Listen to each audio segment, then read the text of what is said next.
রাতে হালকা হালকা শীত পড়তেছে, তার জন্য ভাবলাম যে ভর্তা বানায় ভাত খাই। তো এখানে বেগুন আর সিম আছে, এগুলোর দুইটা একসাথে ভর্তা বানাবো। তো দুইটা আলাদা আলাদা করে ভর্তা বানালাম না, কারণ দুইটা একসঙ্গে ভর্তা বানালে কিন্তু অনেক মজা হয়। তো দেখো এত গরম ছিল যে আমি ধরতেই পারতেছিলাম, আর ধোঁয়া ওটা দেখে তো বুঝতেই পারছো কতটুকু গরম। তো এই তো আমি একটু তাড়াহুড়া করেই করতেছিলাম। আর এইদিকে মরিচ দেখো, মরিচগুলো আমি সেদ্ধ দিয়েছি, তেলে ভাজি নাই। মরিচ সেদ্ধর মধ্যে কিন্তু একটু মজা আছে, সেটা যারা খায় তারাই বুঝবে। এদিকে মরিচ টিপতে যায় আমার মুখেই চলে এসেছে, জলেও নিয়ে পরে পানি একটু ধুয়ে দিয়ে রেখে আসলাম। তারপরে একটু হাত ধুতে গিয়েছিলাম, পরে বললাম যে আগে মরিচগুলো করে নিই। তো এরকম হালকা হালকা শীতে কাদের ভর্তা ভাত অনেক পছন্দ। আমার তো ভর্তা ভাত অনেক ভালো লাগে, কারণ এই তো শীত পড়েছে, এখন শুধু ভর্তাই খাবো।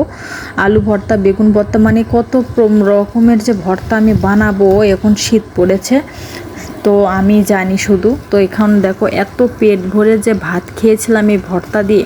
তো তোমাদের কার কার পছন্দ ভর্তা? তো এখানে খাঁটি সরিষার তেল দিয়ে দিলাম, কারণ এগুলো সব ঘান ভাঙানো তেল। আর ভর্তা ভাতে কিন্তু খাঁটি সরিষার তেল না হলে কিন্তু জমেই না।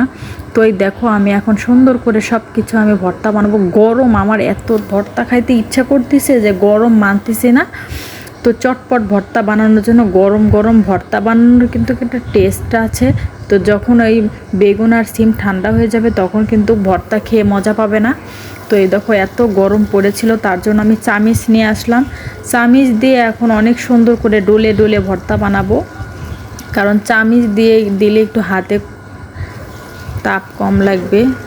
তাপ কম লাগার কারণে আমি এখন চামচ ব্যবহার করেছি, কারণ চামিচ কিন্তু গোল নিতে হবে, তাহলে তোমরা ডলতে সুবিধা পাবে। তো দেখতেই পাচ্ছ কত তাড়াতাড়ি হচ্ছে। তো আমার কাছে কিন্তু এই সিম বেগুনের ভর্তা অনেক ভালো লাগে।